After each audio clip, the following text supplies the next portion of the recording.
You are an educational powerhouse. This great university, under your leadership, plays such a vital role in Massachusetts and American higher education. So we're just so very proud of your leadership and so honored to be here today and hosted by you. And we're here with deep appreciation as well to your remarkable Suffolk University team, Greg, Brian, Jillian, for all of their work to bring us here together. And we thank you all so much for the incredible work which you did to put on such an impressive event. And I want to begin by expressing my gratitude to Dr. Rochelle Walensky, the Director of the Centers for Disease Control and Prevention. Dr. Walensky, when you took over at the CDC in January of 2021, we were at the height of the pandemic. The CDC was reporting more than 1.3 million weekly COVID cases and more than 20,000 weekly COVID deaths in the United States. Our healthcare system was overwhelmed. Vaccines were just rolling out to the public, and many institutions, including schools and colleges, were operating virtually. The days were dark and cold, and not just because in the United States Senate we were conducting Donald Trump's second impeachment trial, but it was because of the extraordinary leadership of Dr. Walensky, the CDC, and its collaboration with federal and state agencies, vaccine manufacturers, the healthcare sector, and public health officials in every community across the country that we emerged from those darkest of days. Dr. Walensky took the lessons of the pandemic and used them to develop the kind of science-based, people-first strategies that will help define the future of public health in our nation. And on behalf of a grateful nation, we thank you, Dr. Walensky, for everything that you did, for leading the CDC during this historic crisis. Thank you for your compassion and your conviction in the face of crisis. We are forever in your debt. Thank you so much.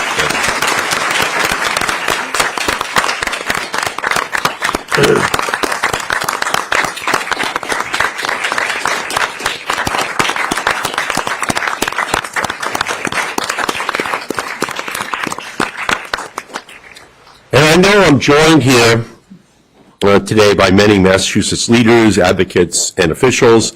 I do want to thank my friend and the founder of Learn to Cope, Joanne Peterson, and the Massachusetts Child Advocate, Maria Mercedes, and my deep appreciation to all of the state legislators joining us today, State Senator Julian Cyr, State Representative Kathy Lenatra, to Francisco Paulino, Rodney Elliott, Don Shand, and a very special thanks to one of the brightest graduates of Suffolk University, my office's own Nancy Alfonso, who helped us to organize this event as a distinguished Suffolk graduate. She leads my healthcare work in my Boston office. And let's give a big round of applause again to Suffolk University for hosting us today. The best and the brightest of the leaders of the next generation. Our young people, without question, are in crisis. The devastating headline preceding today's event is this: America's children are in pain. According to the CDC, in 2021, suicide was the second leading cause of death amongst 10 to 14-year-olds. We have a country full of parents and family members and caregivers with the agonizing recognition that they cannot keep their kids safe without help. Our young people are in the grips of a devastating mental health crisis that threatens every community in our country and Commonwealth. This crisis endangers the future of our country. It is a crisis exacerbated by the COVID-19 pandemic, but but it has been sadly building for years before that. This mental health crisis disproportionately impacts communities of color and low income and other marginalized communities. With all apologies to the WHO, the kids are not all right. According to the CDC, 1 in 3 high school girls contemplated suicide in the past year. At least 1 in 10 girls attempted suicide in the past year. And amongst LGBTQ youth, the number was more like 1 in 5 attempted suicide last year. Nearly 3 in 5, 57%, felt persistently sad or hopeless, double that of boys, representing the highest level reported over the past decade. Emergency department visits for opioid-related overdoses increased by 41% for boys and 10% for girls at ages 10 to 17 in the fall of 2022 compared to the year before. According to the Massachusetts Association of Mental Health, around 36% of Massachusetts youth aged 1 to 17 experienced at least one form of trauma, abuse, or significant stress in the prior year, with almost 14% experiencing multiple traumas. In light of those numbers, it's no surprise that the American Academy of Pediatrics declared a national emergency for children's mental health last year. Anxiety, depression, PTSD, suicidal thoughts, eating disorders, but we don't just have a youth mental health crisis. We have a youth a crisis that is absolutely in need of repair. Not enough psychiatric care providers and inpatient beds for the youngest patients, strained social services and social workers, overburdened emergency rooms, teachers and school counselors at the front line of a national culture war. And we know that the causes are complex. Risk factors like adverse childhood experiences, substance misuse, social isolation and family history of mental illness, toxic stress in our neighborhoods linked to gun and gang violence, and social determinants of health such as poverty, racism, and housing instability. And then there is a big tech, which is a big problem. In 2021, Surgeon General Vivek Murthy released a report on the disturbing decline of children's mental health, noting that social media platforms must be doing more to reverse this trend. So today, we have an opportunity with our panel of experts to explore that nexus, the intersection of the big tech business model and the decline of young people's mental well-being. Let me be clear, there is a straight line from the glaring lack of privacy protections for children and teens online to the decline in young people's well-being. Data is the raw materials that big tech uses to target, to track, and to manipulate young people every single day. Data is the raw material that powers these platforms' sophisticated systems. Big tech uses information about kids and teens, and it is used against them and serves up an endless stream of toxic content that grabs their attention and keeps them scrolling. For too long, big tech has put profits over privacy, money over mental health, and greed over good. Big tobacco damages our lungs. Big oil damages our environment. And big tech damages our young people. I'm proud that last year Congress passed My Children in Media Research Advancement Act, which is creating a major new research program at the National Institutes of Health. So experts, for the first time, will have the funding at NIH to investigate the effects of social media artificial intelligence, video games, mobile devices, and other technologies on infants, children, and adolescents. I had worked to create that program at NIH for 5 years, and finally, last year, I got the money in the budget so that that can happen. That bipartisan law will help produce research that will shed light on the cognitive, physical, and socio-emotional impacts of technology on kids. We also have to understand the physical consequences of kids' tech use. The research funded through my law will illuminate the ways that technology may influence children's sleeping, eating, exercising, and more. It will also investigate the socio-emotional consequences of children's tech use. How do mobile devices impact kids' relationships, decision-making, and social awareness? Is there a connection between internet use and anxiety, depression, or addiction? We need answers to these questions, and we need them now. And the NIH now has the funding to give the official conclusion as to what this impact is on our society.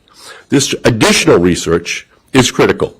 But the truth is that we know enough right now to say with certainty that self-regulation has failed and Congress must rein in big tech and its impact on young people in our society. And that's why I'm laser focused on passing my bipartisan Children's and Teens Online Privacy Protection Act, COPPA 2.0, to stop big tech and their data practices that are contributing to today's youth mental health crisis. President Kelly already mentioned that in 1998 I was successful in creating a child online privacy protection law, but only for kids 12 and under, because big tech even then fought me in terms of putting the protections on for teenagers, even though I wanted to do it back in 1998. And so when you see fines announced that Google or other or Facebook have to pay in terms of invasion of child privacy, it all goes back to, and they use my 1998 law.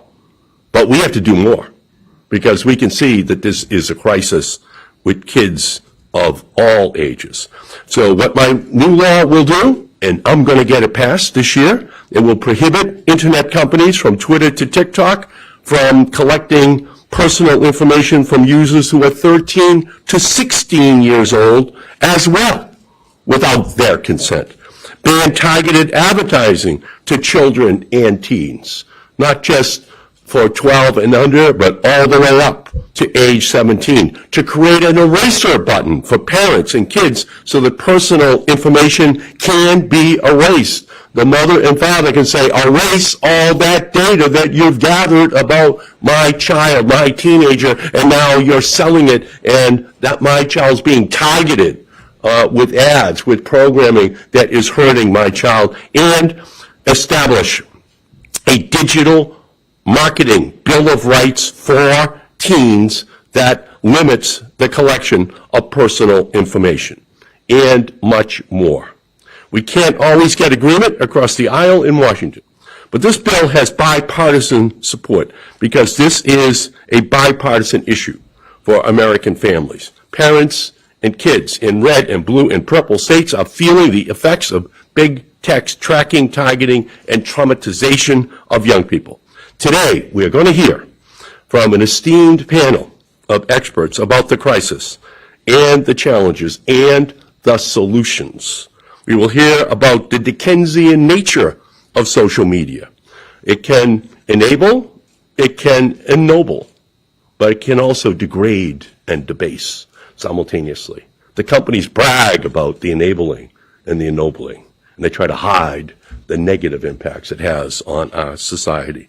So while many young people use tech to organize online for issues they care about, like the Green New Deal and gun safety legislation, get educational information, or discover a community that makes them feel less alone, it can also degrade by contributing to the growing mental health crisis in our country. We'll also discuss evidence-based solutions and legislation that provides hope for a healthier future. For example, I have worked to increase NIH funding, and as part of the CARES Act, passed in 2010, Congress included $100 million for the Substance Abuse and Mental Health Services Administration to respond to the impact of the pandemic on behavioral health and substance use. The American Rescue Plan passed in March of 2021 provided $4 billion in additional funding to address the addiction and mental health crisis exacerbated by COVID-19. We also established a national 988 mental health crisis line. But before we break into our panel of experts, it's my honor to ask Dr. Rochelle Walensky to address you, because under Dr. Walensky's leadership, the CDC stands for Committed to Defending Children. So please give it up for the great Dr. Rochelle Walensky.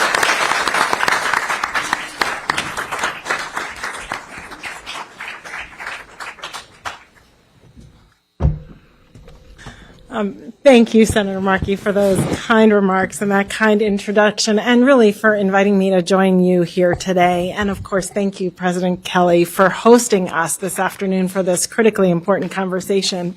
And really thank you to everyone in the room who are here because of the work and the mission and the caring, and for all the reasons that bring you to this important conversation and this important event today. I know Senator Markey just went through some of the sobering data from our youth risk behavior survey, but I thought they merit repeating.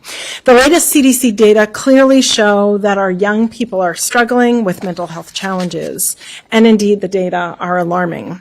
The trauma is not only real for our children, it is real for their families, their caregivers, and their friends. The most recent data from our Youth Risk Behavior Survey, released late this spring, tell us that in 2021, 42% of high school students reported feeling persistently sad and hopeless. 1 in 5 high school-aged girls had experienced sexual violence. The data show that suicide is the third leading cause of death for 14 to 18-year-olds, and that 1 in 10 high school students attempted suicide. More than 1 in 5 LGBTQ high school students attempted suicide, and nearly 1 in 3 girls seriously considered attempting suicide. But there is also some more promising news. Yesterday, we reported data showing a decline in emergency department visits among 12 to 17-year-olds from January 2019 to February 2023 for mental health-related conditions, suicide-related behaviors, and drug overdoses. The report showed that weekly emergency department visits in these areas decreased 6% for boys and 13% for girls ages 12 to 17 as compared to the year before. However, these conditions and behaviors persist at too high a rate, and teenage girls report almost twice as many weekly emergency department visits as boys. It's critically important that we continue to track these data to understand what is happening and how and if our interventions are working. Everyone here recognizes it's not enough to simply document the problem. We can better support our children when we identify youth mental health conditions and behaviors early and apply solutions that use what we know about childhood trauma. And CDC is actively researching and sharing our solutions.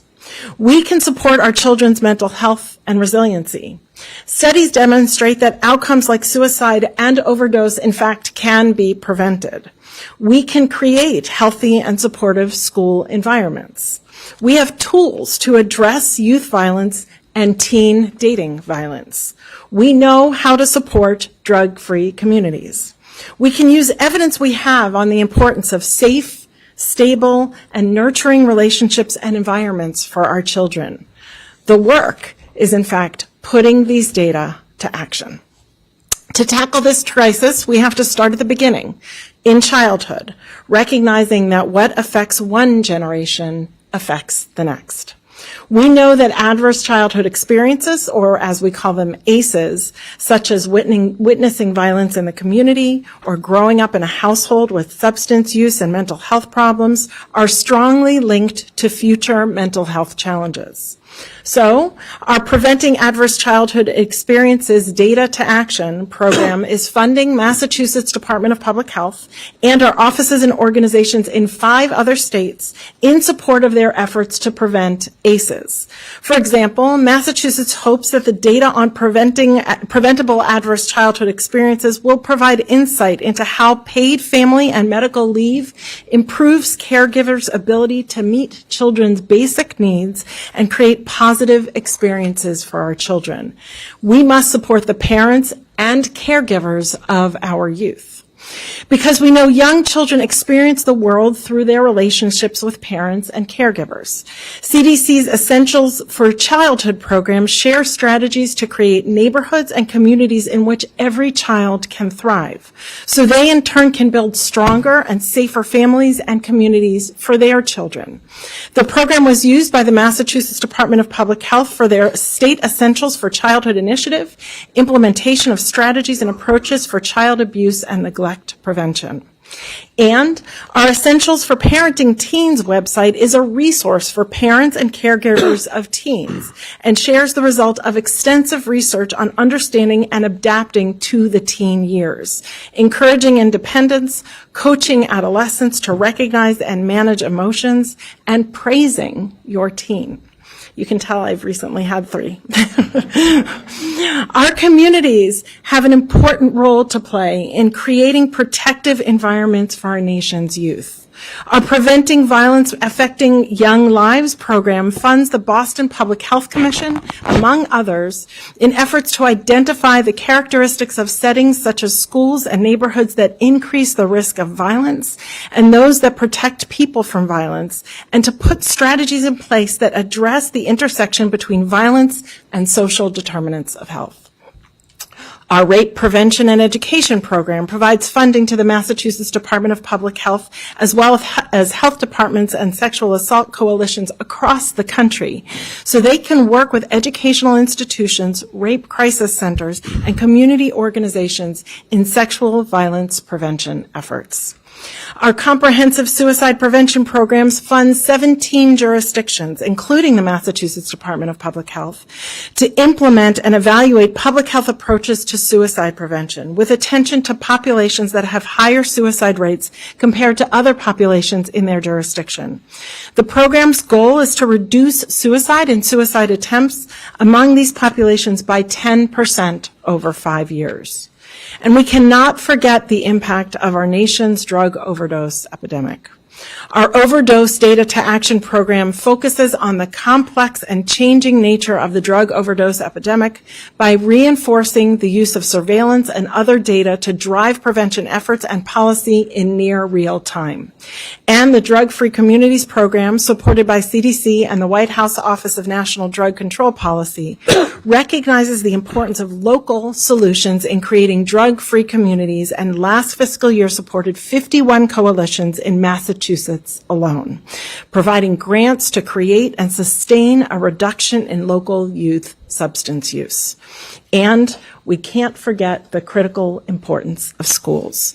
Our whole school, whole community, whole child model encompasses cognitive, physical, social, and emotional development, and the What Works in Schools program is designed to improve healthy behaviors, support mental health, and reduce suicidality.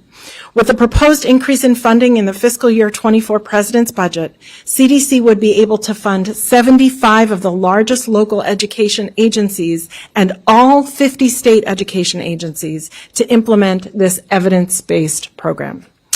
We cannot leave this conversation about youth and mental health without talking about the impact of social media.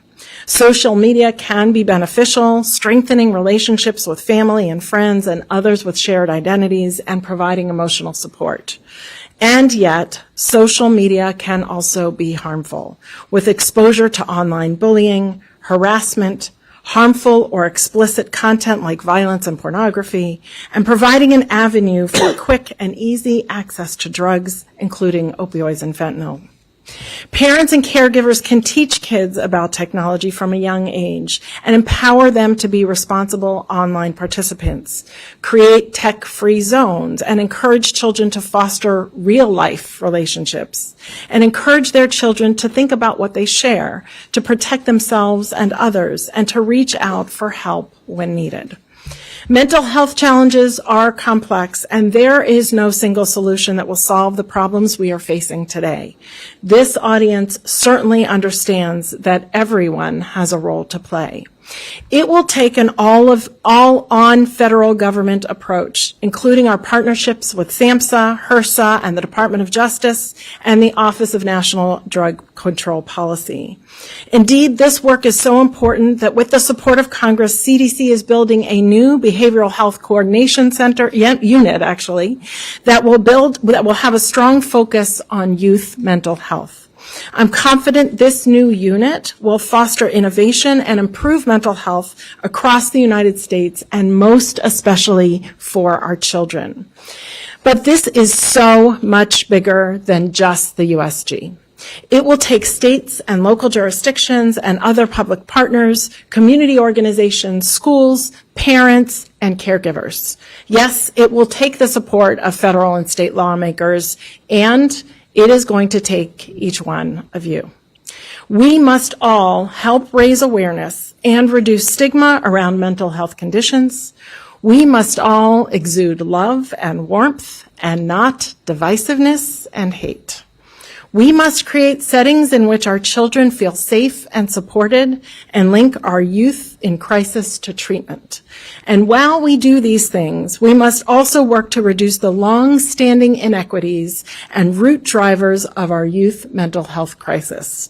We are setting the example today, and our youth are watching us. Thank you so much for being partners in this work, and I am delighted and look forward to this conversation. Thank you.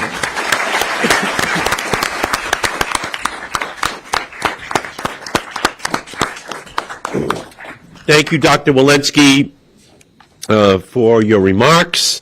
And we're joined by an incredible panel today who are going to help us to understand the depths of this crisis.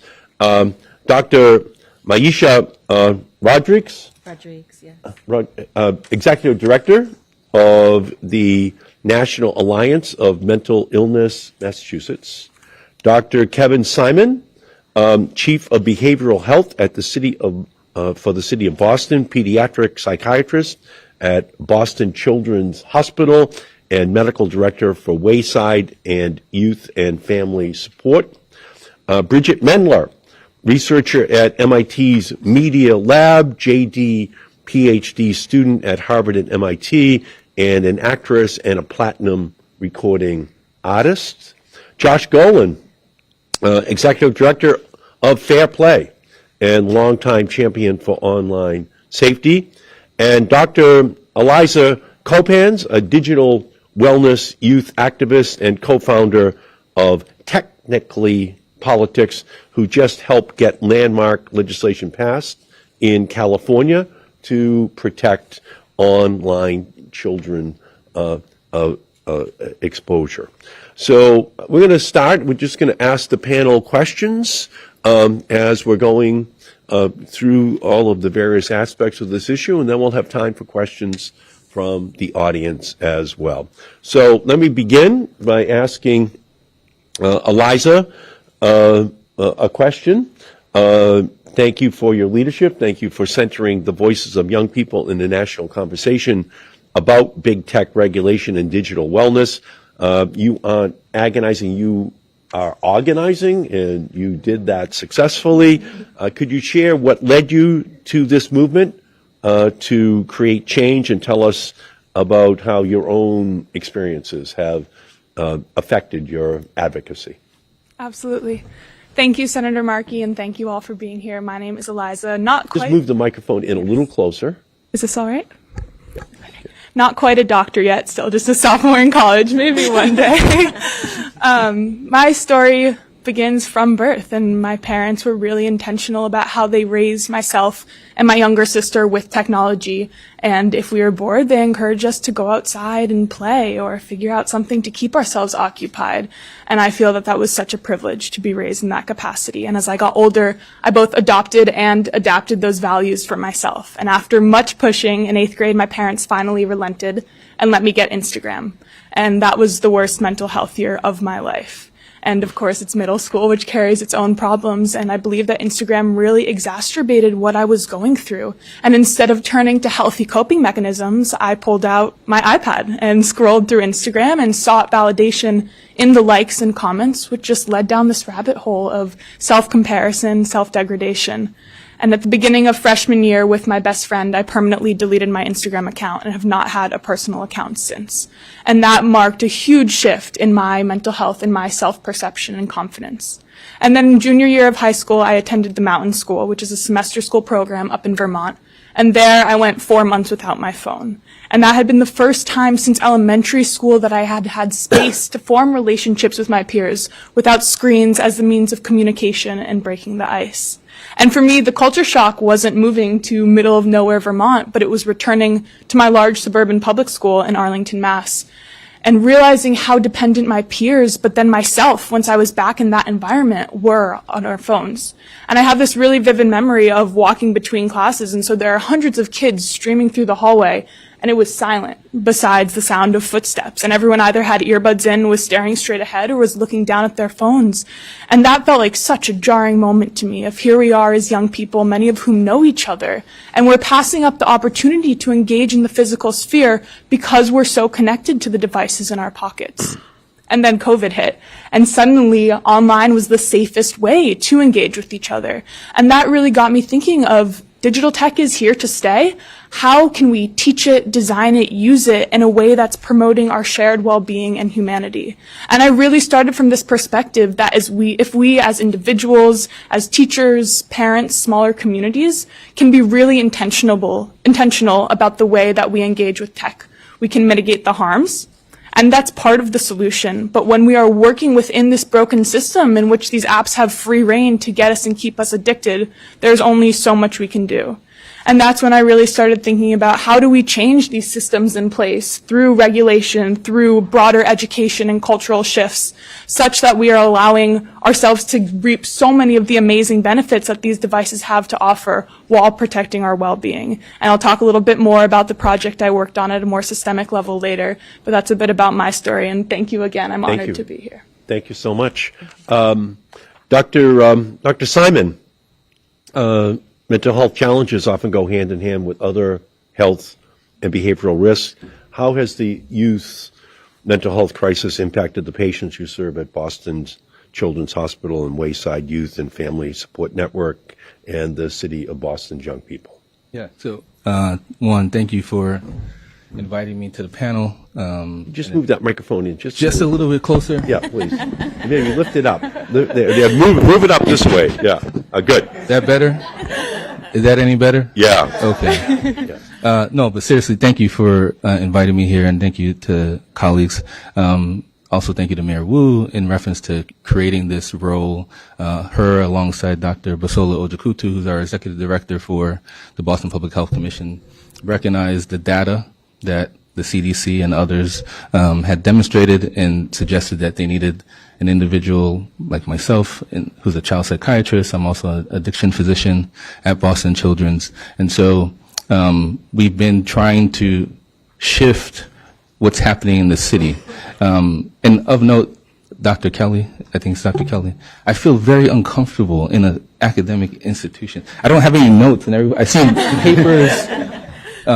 So thank you to Suffolk University for having us. In reference to what I'm seeing, and I still see patients, I actually have patients today at 2:30 onward.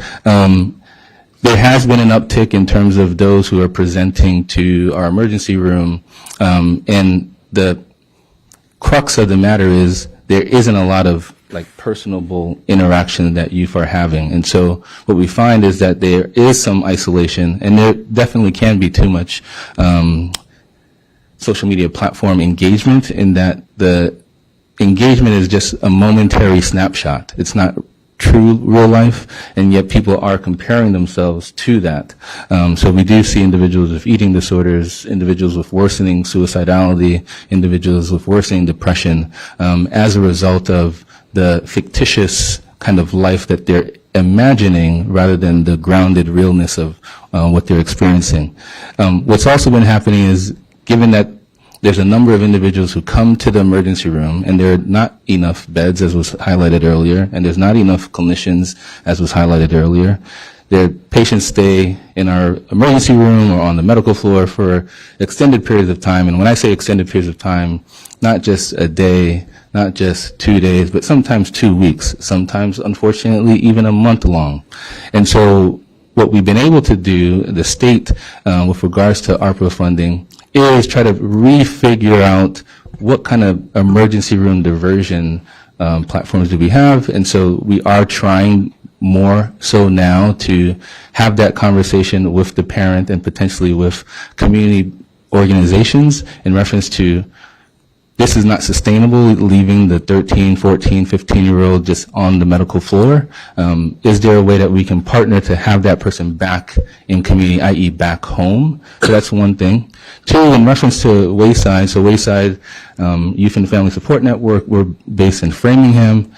What we find is that the patients that might be boarding in the hospital find their way to Wayside, and the acuity of the individuals that would classically be on an inpatient unit are now finding themselves in community programs where the level of training, the level of sophistication regarding the type of interventions that are needed are not present.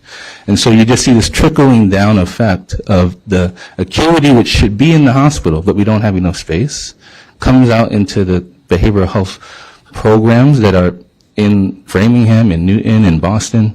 And so what we find is that it's really hard to then keep those social workers and clinical clinicians in the workforce because they were not prepared for this kind of acuity. So one of the things that we're doing at the city level is we've recently partnered with an academic institution, and over the course of the next 3 years, we'll fund 200 individuals from Boston that want to pursue behavioral health careers, specifically those mental health counselors and then also therapeutic mentors. Therapeutic mentors end up being with patients in their home 1 to 2 times per week. And so it'll be free tuition for 200 Boston residents, placement into the field, and then 3-year commitment at the Community Behavioral Health Agency.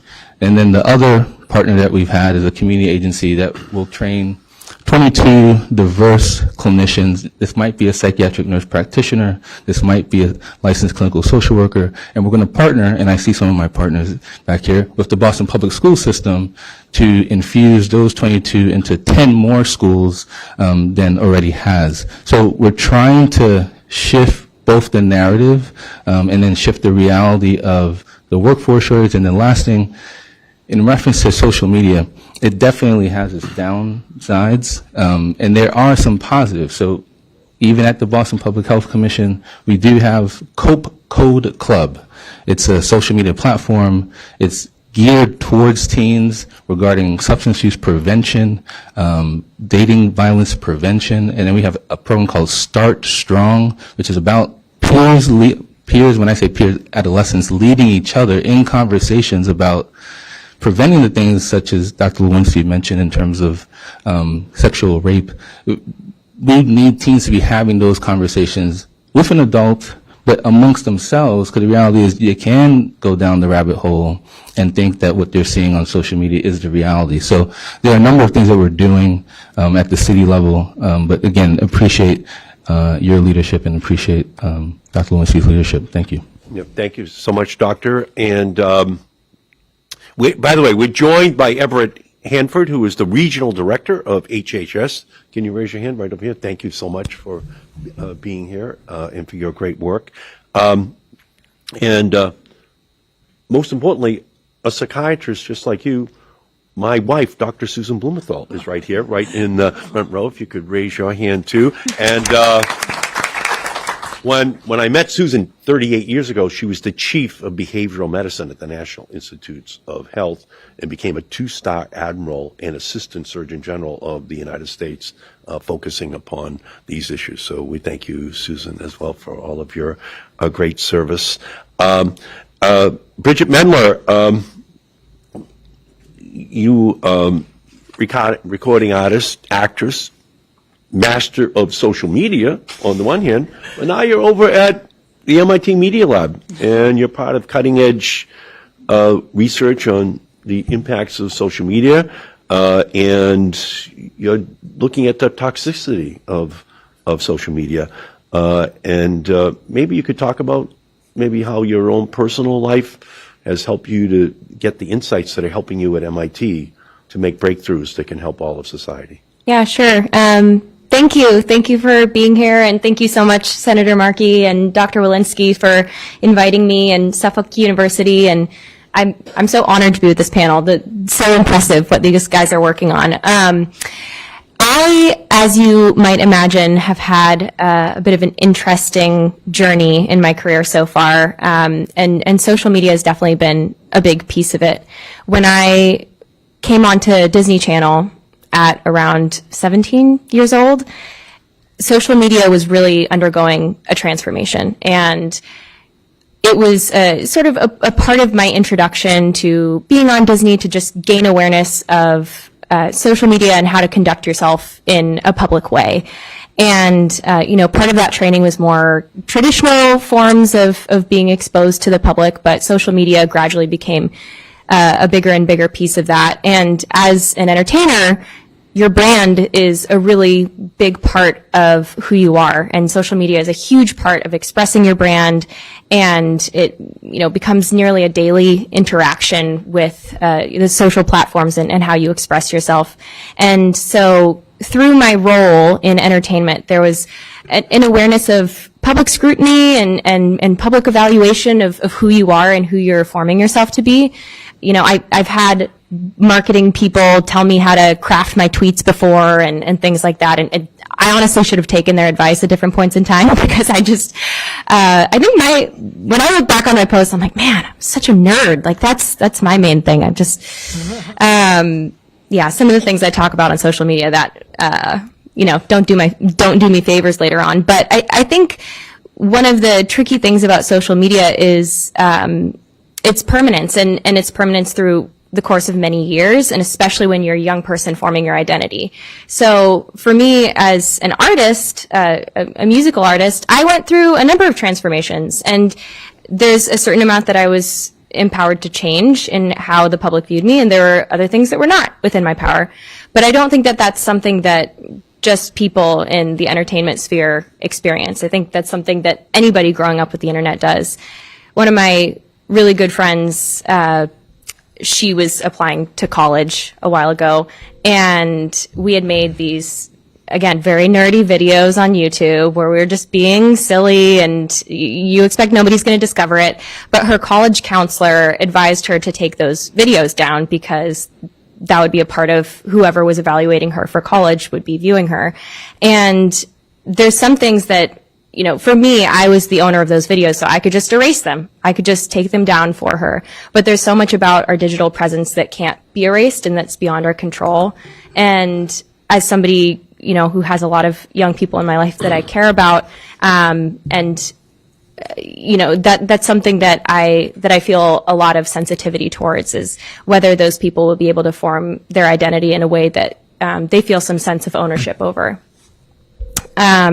So when I came to MIT, I felt a sense of real interest in understanding my platform through a different lens, and also figuring out how to use that platform for social good.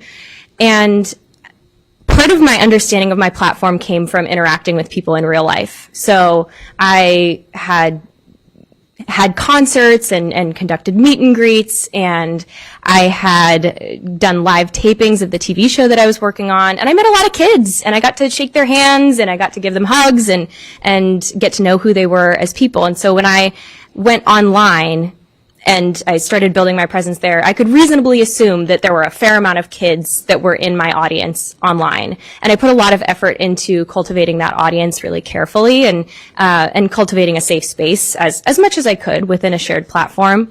And I think it's just interesting how online, you may not have an actual avatar of somebody's face where you can tell, like, oh, this is a child, or you may not have it within their bio what their age is. But there are young people across the entire internet, and there's plenty of spaces where we can reasonably assume, and we have a high degree of certainty that they're there. But sometimes a lot of the tech platforms are more incentivized to not acknowledge that they're there or not consider their presence. So that's something that I think is really important, is to consider the presence of children on platforms, especially with platforms that are very likely trying to target them and trying to gain their support. So that's a little bit about the work. No, thank you. Thank you so much. Dr. Rodriguez, COVID-19 crisis, the impacts of the mental health crisis, they're not shared uniformly. Depending on race, zip code, income, there are disparities in what people are experiencing, how easily they can access and continue high-quality mental health care, and how often they're hospitalized. So as we think about how to address the crisis, are there particular disparities or barriers that we should be thinking about, and how do we center health equity and the people most in need with our ongoing efforts? I'll pull the mic closer to me please. first. I'll learn from my colleagues here. Can you hear me okay? Yep. All right. Thank you for that question, and thank you for inviting me today to share the space with my fellow panelists as well as all of the attendees. In answering this question, would like to highlight and amplify some of the data that both Senator Markey and Dr. Walensky identified earlier from the CDC's report on the Youth Risk Behavior Survey. And specifically looking at the mental health category and thinking about disparities, it was really interesting and impactful for me to see three specific demographic groups that were represented. One was youth who are engaging in same-sex sexual encounters. Two, youth who identify as lesbian, gay, bisexual, queer, and questioning. And three, youth who identify as female. If you look at across the 5 or 6 metrics in this category, those groups trended markedly higher than their counterparts in those same categories. And so for me, when I see that level of consistency across the board, it's a red flag. Right? And it's a red flag that the issue likely isn't with the individual youth or the groups and communities of youth, but there's likely a broader systemic, possibly legislative, possibly funding issue that needs to be addressed so that we can have a more equitable reallocation of resources so that these youth can get the services and the resources that they need. So that's one area. The other area that I would bring our attention to is the other category of social determinants of health. There were 3 metrics that were presented. There were 2 that generally trended higher across the board, one, sense of belonging, and the other, parental monitoring. And that was across most demographic categories. There was one that trended relatively lower across most demographic categories, and that was unstable housing.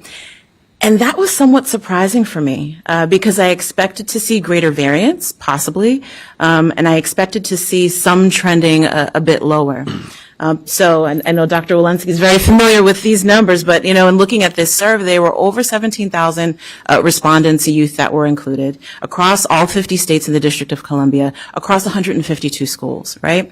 I would be very curious and interested to see what the findings would look like and how the data might shift if we were to conduct, say, a similar study within our own backyard.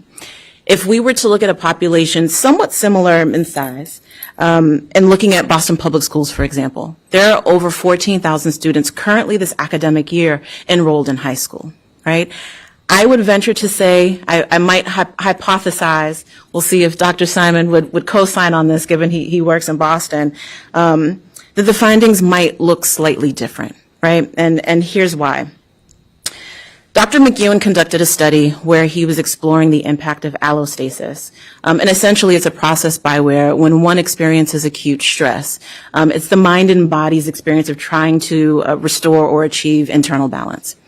When one is exposed to chronic acute stress, there is an overactivity of that process in our minds and bodies trying to achieve or restore balance. And oftentimes when it is chronic, as I just named, it's termed or identified as allostatic load or allostatic overload. And so when there is that level of overactivity, ultimately what can happen is it can result in physical illness or physical disease. I mention that because there was another study done by Dr. Geronimus who coined the term weathering.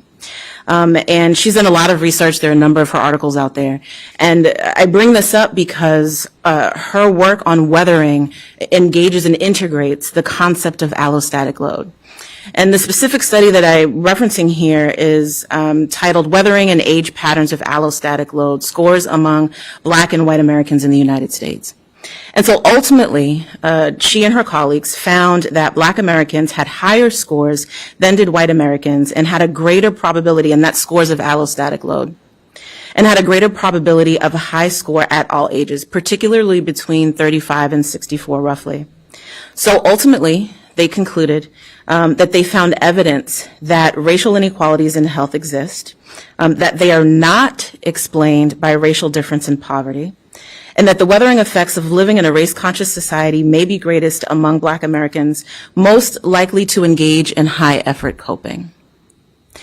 I identify that because this concept of weathering essentially is the result of social and environmental factors that impact the severity of the experience of allostatic load on the body or wear and tear on the body, resulting in an increase in general health vulnerability.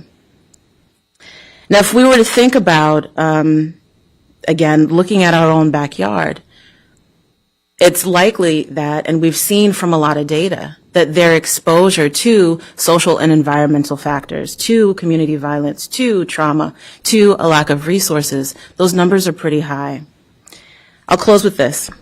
Dr. Geronimus, she was interviewed by Gene Denby from NPR for a podcast, and she was sharing that she had listened to an interview, and it included Emerald Snipes Garner, who's the sister of Erica Garner, both of whom were the siblings of Eric Garner, who unfortunately coined the phrase, "I can't breathe."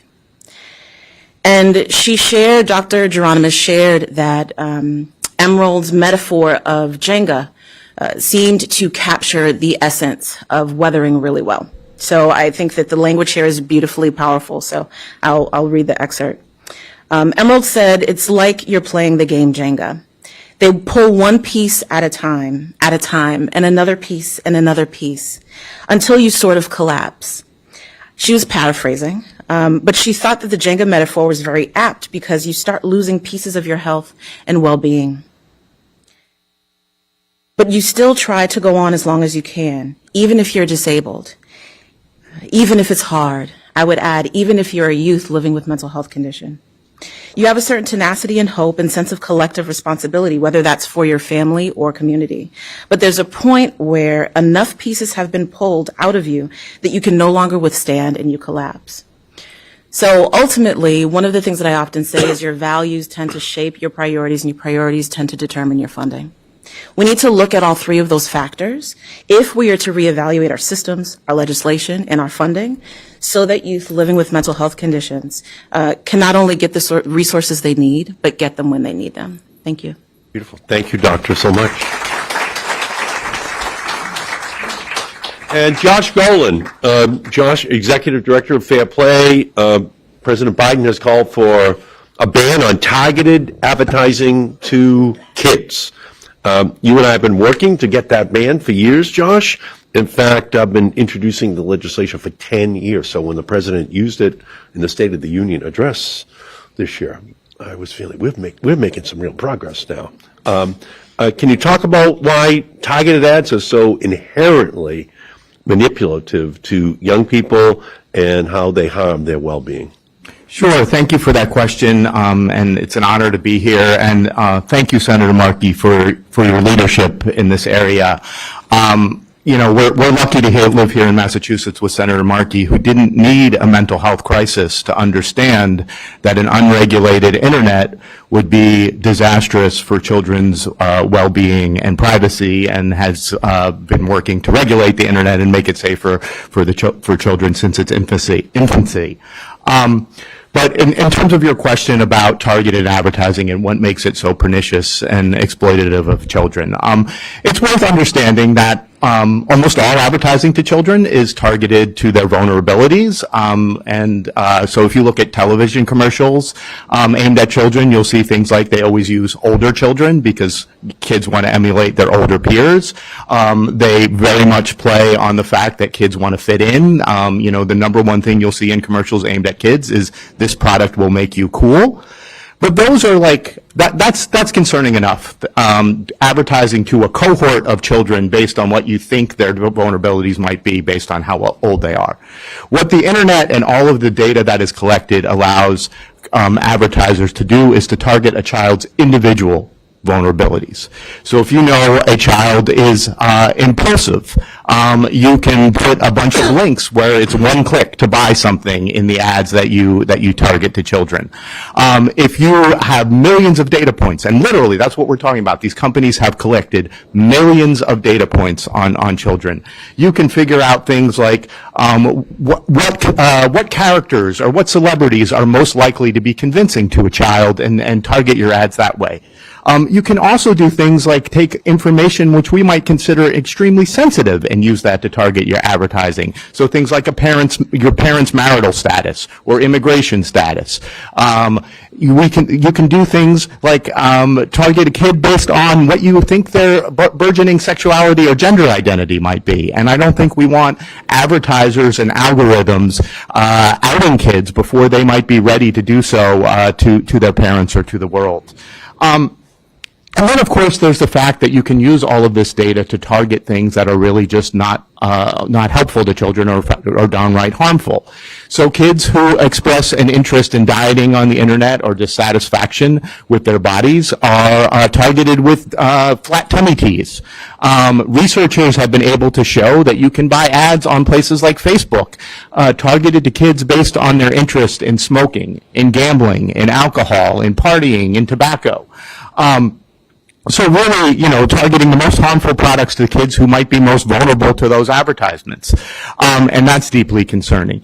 And to make things worse, you can do this in real time. So a few years ago, a memo was leaked from Facebook where they talked and bragged to advertisers about how they could target teens at the exact moment that they were feeling bad about themselves, including when they were feeling bad about their bodies. When we think about how hard it is to be a teenager already and how much kids struggle with what they look like and how they feel, to use that as a marketing opportunity to exacerbate that is just beyond the pale, which is one reason why we need to ban targeted marketing to kids. The other reason that I would mention, Senator, is because, as you mentioned in your opening remarks, the data that is collected for all of this advertising is the fuel on which the internet runs and which so many other harms happen to children. So that same data that's being collected for advertising purposes is used in order to maximize engagement. So the whole idea of the internet and the business model is that you collect as much data as you can from kids so you can advertise to them, and so you can serve them the content that is most likely to keep them scrolling and to keep them on a platform even longer. This is harmful to kids because for two reasons. One, because it keeps them on their devices too long. And we've heard from others about how that displaces the real-life interactions and the other activities which are so important to young people's mental health. But the other reason is because the content that is targeted to children is often pernicious and harmful in and of itself. If you can do this. Go home and create a new TikTok or Instagram account and say that you are 14. And then like a video that has some diet tips in it, or express a little dissatisfaction in your body, or tell right on the platform that you are feeling a little depressed. within minutes, you will be bombarded with content, not to help you with these issues that you're struggling with, but to take advantage of them and to give you even more, and to suggest harmful ways of dealing this. So kids who express dissatisfaction with their bodies get fed content that tells them how to have an eating disorder without their parents noticing it. Kids who have expressed depression get videos about how to cut yourself without your parents knowing this. This is beyond the pale. We need to stop it, and one of the most effective ways of stopping it is by banning targeted advertising and cutting off these data flows that are being used to actively harm our children. So, wow. Thank you, Josh. So what I heard Josh saying right then is that if you're a 13-year-old girl, or 14, or 15, or 16, and you have bulimia, you have anorexia, and the only other people in the family who know are your mother and father, no one else knows, and you go online to get information about bulimia or anorexia, you're going to get bombarded with more information that's going to make it worse, not better. And that under existing American law, that girl and her parents have no rights to say, stop targeting my daughter. You're making her sicker.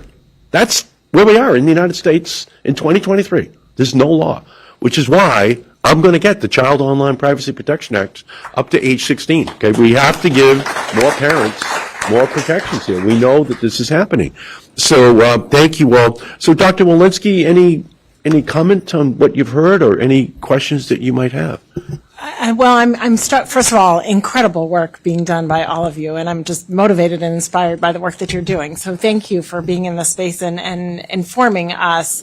I knew coming in, and there's data to show that we have a workforce that is way too thin to manage. We've heard discuss the emergency departments, and in my own clinical care, I remember the beds that were held over day after day were the psychiatric beds, that they didn't have placement for people. So I think this does speak to the importance of training more people and recognizing that people in the community are going to need support systems. People within our school are going to need support systems. Our children need support systems for what they do, what they say when a friend comes to them in need. And those are not conversations that we have all the time, but our kids need those support systems. I was struck by Logic, who I have to say I've been busy the last few years, so this is not top of my mind. But I will say that we did a study at CDC that when Logic released his song on 1-800-273-8255, whether people went to that resource after that song was released, and there was a marked increase in people accessing suicide prevention hotlines after that song. So we have so much work to do in policies and legislation to prevent all of that pernicious activity that is targeting our children in negative ways. And we have all the ways that we can and should be using it to promote positive experiences, because we do know that those positive experiences lead to more resilience, lead to our children being able to be more able to cope in the face of these challenges. No, beautiful. Thank you. So we're going to go to questions from the audience, but before we do, maybe we could just come down in reverse order, and maybe each one of you could give kind of a solution that you would like to see adopted, a policy you would like to see put in place or enhanced that can help to deal with this crisis. So let's come in the opposite order and just ask you, Josh, to go first. Sure. I think first of all, as I mentioned, the unregulated internet has not been the place where kids are being uplifted and connected and educated in the way that I think we all hoped. Instead, it's become a place of exploitation and harm. And I think we need to do, your bill, Senator, I think would be an enormous step forward in creating the privacy protections and disrupting the really toxic business model that we have when it comes to children and social media. I also think bills like the Kids Online Safety Act, which would create a duty of care for these companies so they have a responsibility to children and not just to their shareholders is part of the solution as well.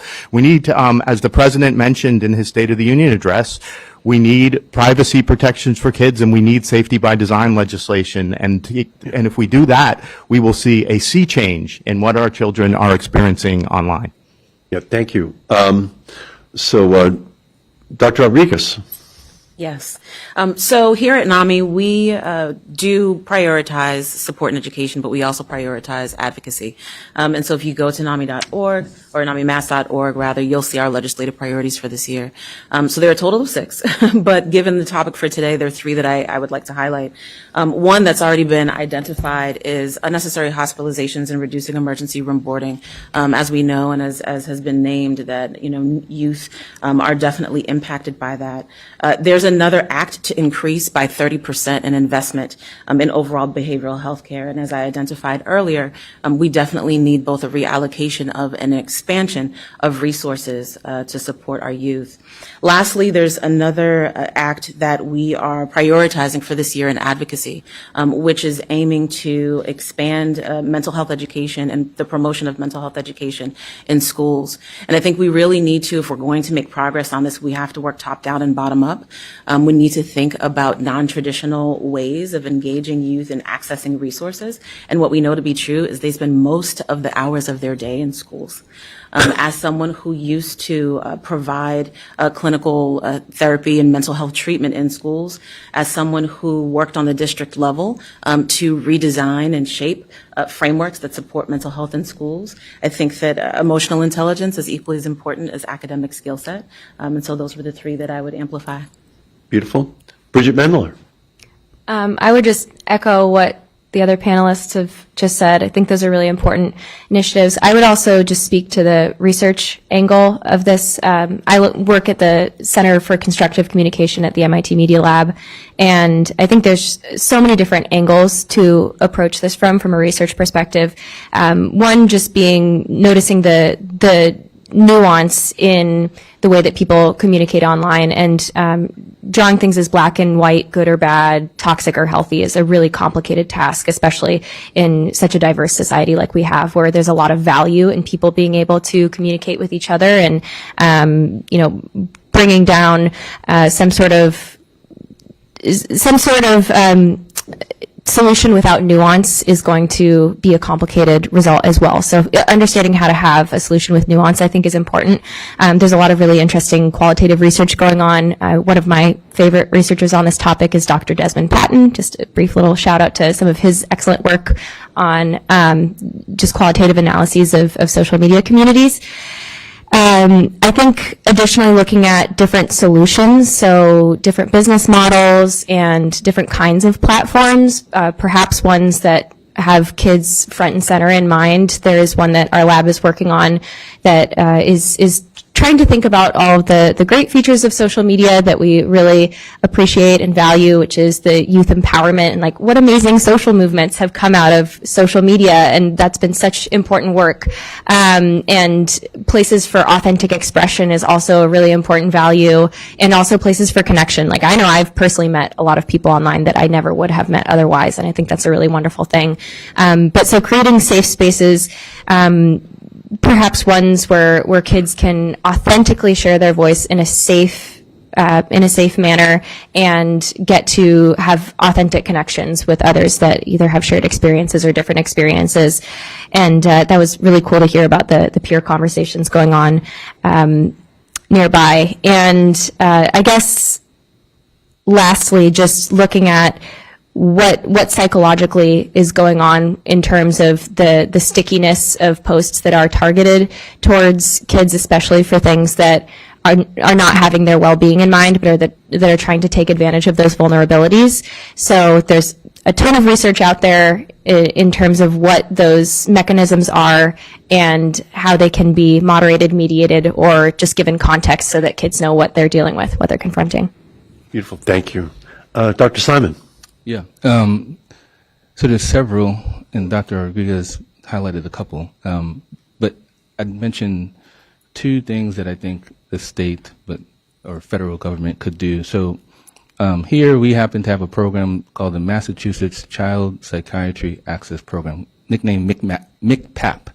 And MICPAP allows, like I am on call today, you could be a pediatrician in Worcester, you could be a pediatrician in the Berkshires, and you have a patient that you're seeing actively who's struggling with mental health conditions, struggling with a substance use disorder, and the pediatrician can call. I get paged. I still have a pager here. And I will call back and hear the case and be able to give them directed information that they can enact today with their patient. And I think funding for MICPAP we need more. In essence, it allows the services at Boston Children's Hospital to be spread literally across the state. So that's one. Two, in terms of trying to get individuals into the workforce, we do need more funding. But three, I'd like to, and Dr. Walensky, you mentioned this earlier, all of us can be persons who engage youth appropriately in terms of being open, listening, not immediately responding to provide them a solution. It's like today, I'll likely get a parent who says, "They told you that?" And I'll say, "Yes, I just asked the question and then I stopped. I just listened." And so I think more training for families and more training for persons who engage with youth, be that teachers, be that the librarian. And there are some municipalities where there's funding for the librarians to get mental health first aid, because individuals that are unhoused who are not actually captured in the YRBS, they end up in our public spaces. And so I would say any kind of legislation that, yes, protects youth online, but then also funds MICPAP, and then also anything related to more community-based training is needed, because the reality is there are not many Dr. Simon or Dr. Rodriguez. So for all of you who have a smartphone, you should take a picture, because there are not many child psychiatrists. Well, thank you. So, and we need a lot more, and we need them at our community health centers.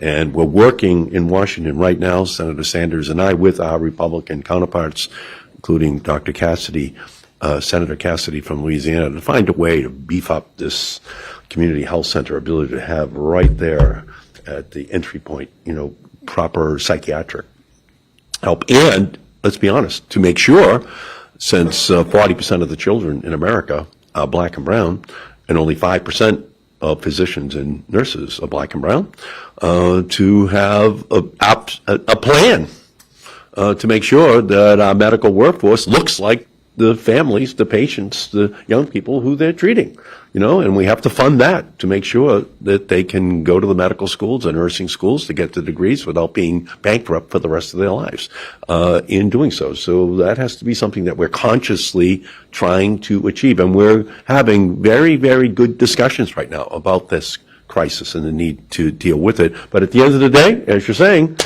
a vision without funding is an hallucination. So we have to fund it. It's not going to be a miracle by which it happens. We have to have programs and funding in order to make sure that it occurs. So, Eliza. Mic text too. Okay, good.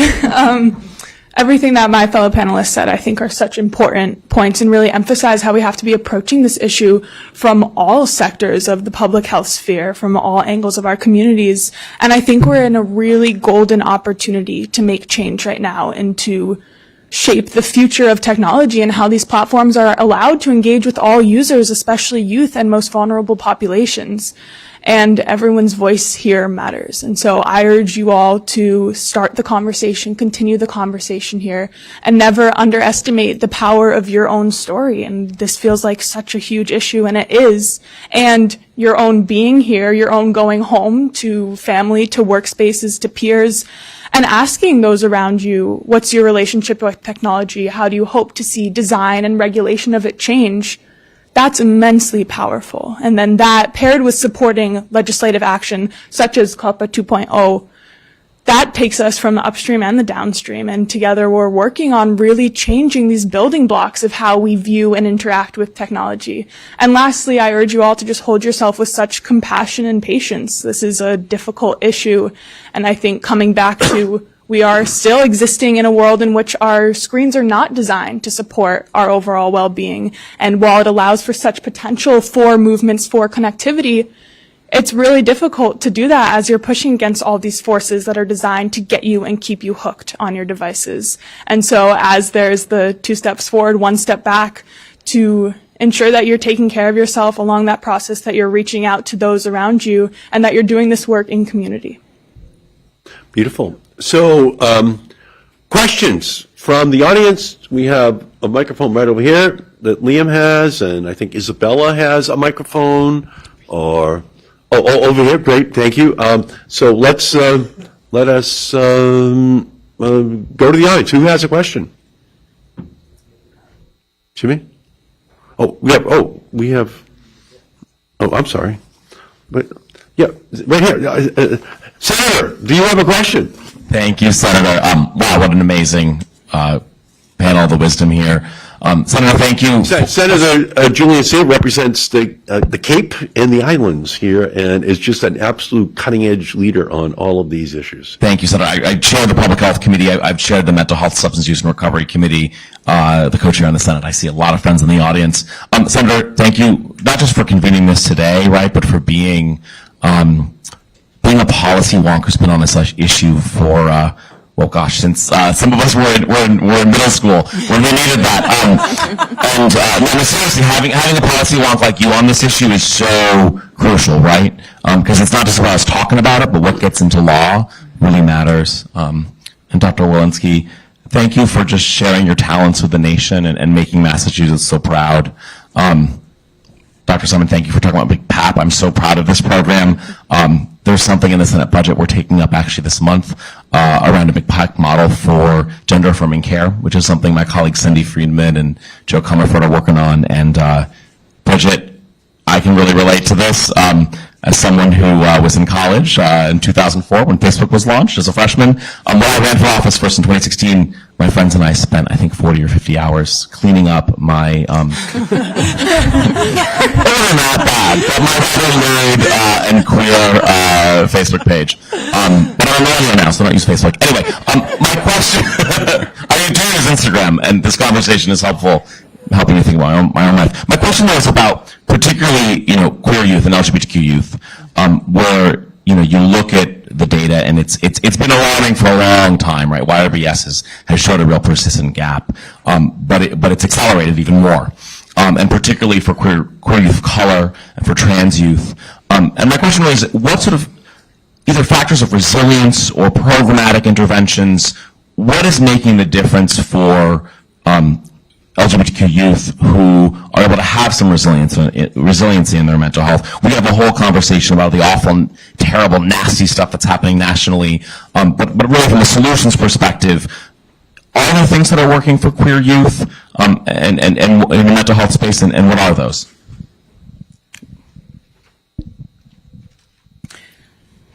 Everybody's looking this way. I will go. So, what I would lean toward is, NAMI, one of the main aspects of our work is engaging peer support providers, the work of peer support providers, right? Dr. Simon mentioned that as part of the work that they're doing in Boston as well. And so I think what that does is it creates an opportunity for all of who people are as multidimensional beings to be present and to show up in that space in a way that's culturally responsive, in a way that's genuine and authentic, and in a way where the peer support provider can meet the youth where they're at, right? So we have a program called Ending the Silence. It's a 60-minute presentation where essentially we focus on facts and statistics, warning signs and symptoms, and also helping the youth to understand where they can get the help that they need, either for themselves or for a friend. So, that's an example of a space where if we had or as we have, presenters who identify as queer, to be able to step up and say, this has been my experience as a gay man, a lesbian woman, a bisexual person, non-binary, who is living with a mental health condition, and this is how I've worked through it. I think that that's a really genuine and authentic and accessible space, given all of the challenges that we're experiencing with workforce development. And I would add here, and so on, I agree. So I'll give two sides, as the clinician and then also someone on the policy programmatic side. So as a clinician, I think that youth who are, one, identifying just who they are, and with what that comes is questioning at different times. One of the challenges that I struggle with when engaging with the youth and the family is that a lot of families will project that they are accepting of all persons.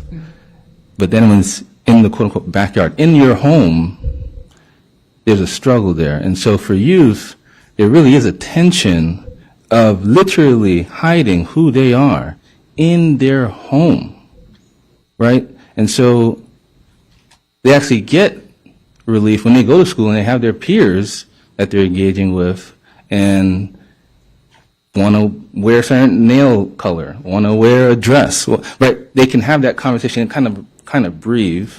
And so I do try to help parents, again, kind of just be open, because there will be questions like, is this a phase, Dr. Simon? Or, are you sure, Dr. Simon? And I said, well, I'm not sure, because your child's not sure. They're still developing, right? And how do you create the space that's protective for them to develop? And they should be able to have that conversation with you in your home, but oftentimes they're literally having to hide inside the quote-unquote closet, right? And that's anxiety producing. Mm-hmm. On the program side, so at the Boston Public Health Commission, we do have, again, Cope Code Club. We have Start Strong, we have peer leadership, we have the Boston Health Education Center, BAHEC. These are spaces where we target specific youth who are existing in our city to talk with each other, and we go over topics like gender, sexuality, race, substance use, and we allow them to have the conversation organically, and they find that they may not have known something, and their peer has experienced it, and it's their peer that's educating them. And I can tell you, they get far more out of talking with each other than talking with me. When they see me, like, how many years of school did you go to? That's what they ask me. But when they're talking with their peer, they know their peer plays basketball, their peer might like a certain singer, right? Dr. Walensky talked about Logic, like that's a rapper. So, Thank you.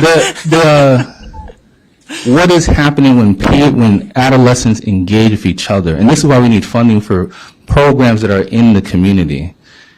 It's really magical. But when they engage with sometimes adult systems and those that are nefarious, that's when the challenges happen. So any kind of programming, peer leadership that allows adolescents to really engage with each other, that's where the best outcomes actually do happen.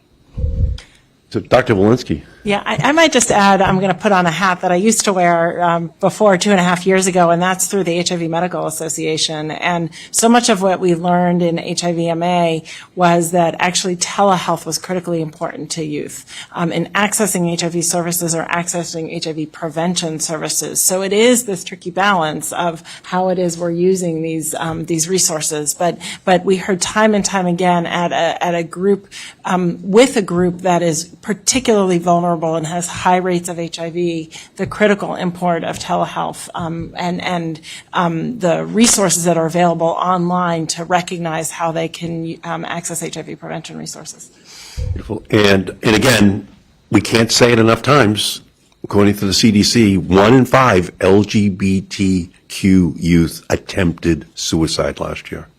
Can we just underline that in terms of the crisis that we're in and the funding levels that we should provide, and some of the sources of that problem. Part of it's political, but part of it is they're vulnerable online too. They can create a community, but they can also be very vulnerable. And we have to at least give people the ability to protect themselves from the negative impacts. So, Stephanie Kendall, Suffolk University, are you out there, Stephanie? Right over here? Do we have a microphone? Good afternoon. Thank you for this opportunity. I want to thank Senator Markey and Dr. Walensky for bringing this event and for President Kelly for saying yes so easily. I am the Director of Counseling, Health, and Wellness here at Suffolk. I'm a psychologist by training, and I've been engaged in college health for over 20 years. And I can say every generation needs us, but this generation needs us more. And my question is, I am so inspired by all of the work that all of you are doing to change how our children experience growing up. And the things you've talked about are so important. One of the things that higher ed faces as we look at supporting the youth who come into higher ed is that we're at this amazing crossroads where we're receiving the youth who need all the services and interventions that you're talking about, and then we send them out into the world. And my question for the panel and for everyone really is, what needs to change in our communities, in the culture of institutions? What types of communities can be both reparative as we receive the youth and we remain a student-ready institution, as President Kelly said, but also are preventive to prevent further harm? And we had this opportunity in higher ed to do both. And some of you have begun to talk about this, but I'd love to hear a little bit more about the qualities of communities that can both restore and promote mental health at such a crucial age. Thank you. I can start us off with this one. As a young person, have the lived experience of the importance of these peer-to-peer connections. And it's really difficult navigating this space as a young person where it feels like social media platforms where digital connectivity is essential in order to be able to stay in touch with friends, in order to know what's happening, in order to share a little bit about your life.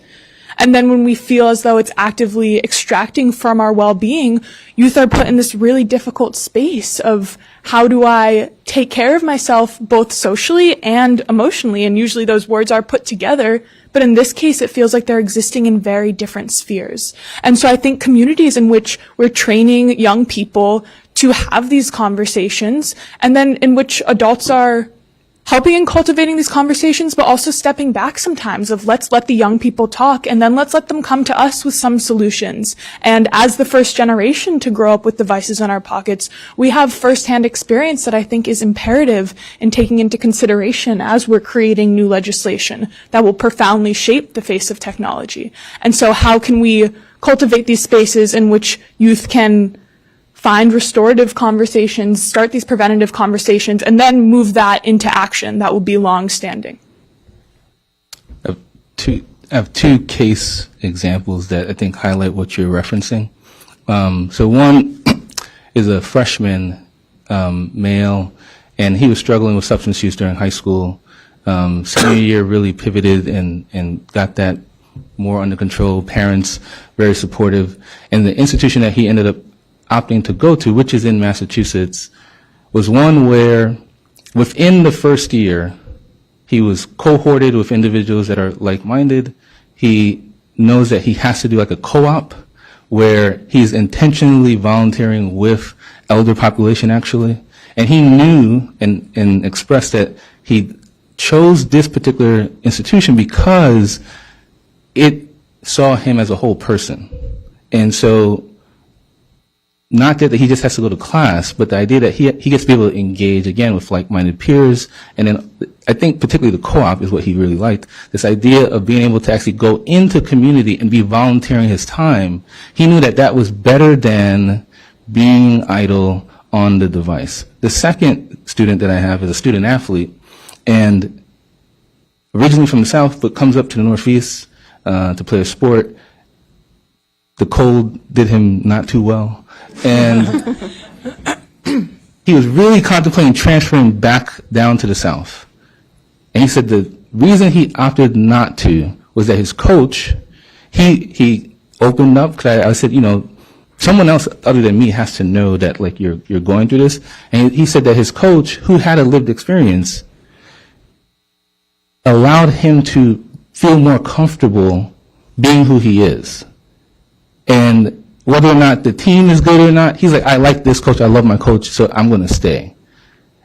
I have no clue if the coach has ever had any mental health first aid training or any kind of training, but he created an environment in his office to say, you can be whoever it is that you want to be. It's okay that you're struggling this way. We're here still to support you. So in terms of what can a university do, I'd say be like that coach, and then also potentially have programs that intentionally bring people into, or young people into spaces, right? So we just talked about loneliness. The loneliness population, the elder population are struggling the most with loneliness. So wouldn't it be awesome if Suffolk University had a program where you intentionally put college freshmen, sophomore, juniors into some of our elder homes? But it creates an inherent connection, human connection, combats the loneliness on both ends, and there's definitely going to be cross-learning, right? So there are ways that we can, what I call low-hanging fruit solutions, that we aren't necessarily tapping into. Yeah, great, thank you. And again, Steve Jobs only invented this in 2007, meaning it's only 15 years old. So this entire generation that grew up with this in their pocket, in their hands, is hitting universities all across the United States. So we just have to deal with the reality. There's consequences to this. That doesn't have any protections built into it, unfiltered, just like a sewer, out there, going into the minds of young people, and that's why we need more laws that are passed. We need to not allow it to escape. So we'll have Lucy Finkel, who's a Situate student. Just ask Lucy if she's here, if she'd like to get up and ask a question. Thank you. Yeah, come on up here, Lucy. Right here? Yep, good, beautiful. Okay. Hi, my name's Lucy Finkel. So I'm a senior at Situate High School, and I'm also planning on studying healthcare next year in college. So I really appreciate all the ideas that are being discussed, but I was wondering more what else can be done to prevent and promote mental health rather than just treating it and regulating the internet, for example. One idea could be having more trained counselors and also evidence-based healthcare curriculum in public schools. I'm wondering if there's any legislative push for these kinds of things, because I know that I personally benefit from them and other students. And one of my health teachers and gym teachers is actually here today. So, yeah. Right. Well, again, you're putting your finger right on it. We have to fund these programs. We have to be very realistic about it.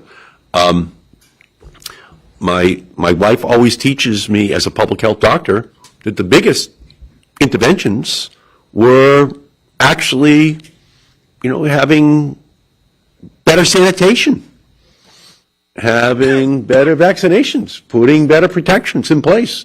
Those are all the big breakthroughs. Now, to a certain extent, we lost a lot of those lessons, which is how we got into this COVID mess that Dr. Walensky helped us to get out of, because we lost the lessons of the past. But when I said it was a sewer, in a lot of ways, people just used to allow all of this very dangerous materials to be near children, near families all across our country, until we finally put the protections in place. So we have to do the same thing, Lucy, for young people in our country right now, to fund them at the junior high, to fund them at the high school, to fund them at the college level, but to fund them out in the community for those kids who aren't going to be going to college. They're equally, or in many instances, maybe even more vulnerable, and we just have to make sure that the funding is there. So we thank you for that great question, and you put the burden on me to make sure that that funding does increase, and thank you for doing that. So let's finish. Here's what we're going to ask. I'm going to ask each one of you to give us the one thing you want everyone to remember as they're leaving. You give us your 1-minute summation to the jury about what you want, and then I'm going to ask Dr. Walensky to give her closing remarks as well, and just to thank all of you for being here this afternoon. So Why don't we start with you, Dr. Rodriguez? What's the 1 minute that we should all retain as we leave? I would say two quick things. The first connects to the second to last question that was added. If we are starting to implement mental health education and socio-emotional learning when students are out of secondary school, it is way too late. If we're starting when they're seniors in high school, it is way too late. So we really need to integrate starting in kindergarten, K through 12 education. The other that I would add is we really need to think in a more innovative way with the services that we are providing writ large, services that are more culturally responsive, services that are more non-traditional, and services that integrate various ethnically grounded and indigenous practices. They're not currently funded by insurance companies, but that's another conversation. Beautiful. Dr. Simon. Yeah, so I have 1 minute, and I want to show the power of time. If you're in the room, I'd love you to put both feet on the ground. And if you have hands on your thigh. And for those reporters in the back, I don't drop the camera. And do close your eyes, even you, Senator McCarthy. And just recognize the breath that's coming inside your nose and out your mouth. For 1, for 2, for 3, for 4, for 5. You can open your eye. And I suspect that you feel a shift in the room. That can happen. That was just 5 seconds. That can happen in a school. That can happen in your house. That can happen even at a press event, right? Just 5 seconds. So in terms of what I'd love you to take home is, if you have a youth, you could try that. It's just 5 seconds. And 2, in any form of advocacy that you can do, you should do on behalf of youth. So I commend the senator in terms of the legislation that's attempting to be passed. We definitely need it. I commend my panelists. I'm just like awestruck by the fact that there's a platinum singer here and starting a company. So thank you for having me, and hopefully, again, you can take 5 seconds with the youth that you have at home, because the shift that happened here can also happen in the community. Beautiful job. Thank you. Aliza. I think to remember that this issue is about the well-being of our young people and thus about the future of our country. And to go home today and start that conversation, as I said before. Ask somebody around you, someone you care deeply about, what their relationship is with technology, how they want to see that change, and just open up doors to let yourself be a pinpoint where people can come to have these conversations, and then use that to support legislative action to take more concrete steps, but never underestimate that power of compassion and conversation. Okay, beautiful. Bridget. I want to echo a lot of what Eliza just said. I think from the design perspective, user design, so much of it is about talking to the people that use technology, asking how they experience it and how they'd like it to look. It's never as effective when something is designed for somebody else without them in the room, without them being a decision maker. So I think what you're doing is so amazing, and I'm so glad you're here in this conversation because it just would not be as rich and interesting without having young people that we're talking about have a voice at the table. So I think empowering young people to be part of the conversation and to lead the conversation and shaping the technology that they're really struggling with right now. So user design. Beautiful, great. Josh. This is here to stay. We're not going to put the genie back in the bottle, but if we want an online world where our kids are living these days to be one where it connects them and uplifts them and it helps them find those resources that they need, then we need to put some safeguards and some guardrails on what's happening online. The unregulated business model, which is all about keeping eyeballs on the screen and collecting as much data as possible is undermining the potential of the internet and undermining the well-being of young people.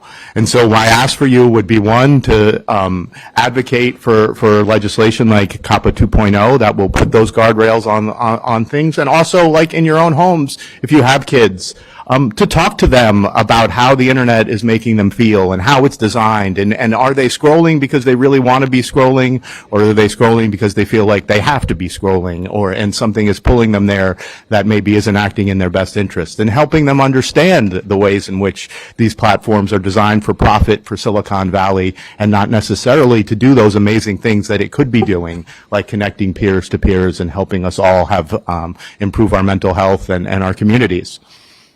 Beautiful job. And thanks to the panel. Huh? Great panel today. It's absolutely incredible. Thank you. And it's just such an honor for us to have an historic figure with us, Dr. Rochelle Walensky, who helped guide our nation through the worst pandemic since 1918. So, Dr. Walensky. Well, first, applause to all of you and to our incredible panel. Thank you, Senator, for inviting me to be here today, for convening us for this important conversation, and for your decades-long work in this space before it was bubbling up to where it is today. I have learned a lot today. Maybe I will just sort of leave on a personal note, and that is when I was a trainee in infectious disease, a very wise social worker said, when you tell someone that they have HIV infection, the next thing you do is stop and listen and wait until they tell you what the most important thing is to them. And that can be a very uncomfortable, very long time. And what I would ask of all of you in this conversation is that sometimes the thing that's hardest is to stop and listen when there are trigger warning signs that come to you. They will be planted, I promise you, at the most inconvenient time.